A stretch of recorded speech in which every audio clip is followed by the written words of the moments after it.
2014 comes to an end, many of you at home may be wondering, how can I become financially free? Well, co-partner at BEALL Financial Planning, Colleen Griffin, is here to talk just about how you can do that and how you can jumpstart everything and transition your way into 2015 with a clear head and even bigger pockets. So good morning to you, Colleen. Good morning, Taylor. All right, so first things first, we're talking about being financially free, but there's all levels to being financially free. There's some people who are looking for retirement. There's some people who are just jump-starting their, financial career. So tell me more about some of the steps that people need to take in the different parts of life that they're in right now. Well, if they're in retirement or at least 70 and a half, then they have to do their required minimum distributions. And essentially, if you started or were born in 1943, then you have to make sure you have done your retirement distribution for this year.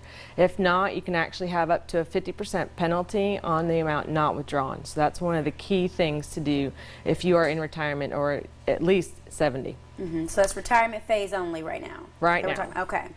Yes. Now, going forward with people who are just kind of jump-starting their financial career, maybe they just got a job out of college, maybe they have been working, but now they're really ready to turn it up. What do we do? Well, one of the things they want to make sure to do is to utilize their retirement savings as much as possible. There's different ways to do this. If you are in a corporation that has a retirement plan, then you want to make sure you're fully funding that to your ability. A lot of companies, of course, have matching contributions, so you want to make sure you're at least putting in the amount that the company will match. And we're talking about 401ks and 401ks and different types of investment. And sometimes simple IRAs, SEP IRAs, things of that sort. Okay. Something that a company has to set up to use. Okay. And typically it's at least 3%, so you want to make sure you're funding at least 3% of your salary into your retirement account. Now, if your company doesn't have a retirement account, then you can set up your own IRA or Roth IRA and contribute up to that.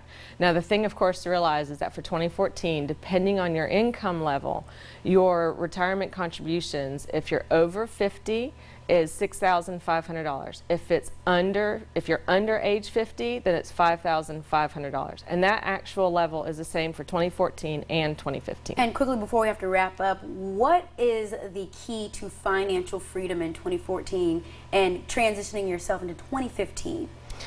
I would say make sure you look at your spending account to see how you're spending your money and if you can increase your savings. And then, of course, debt reduction.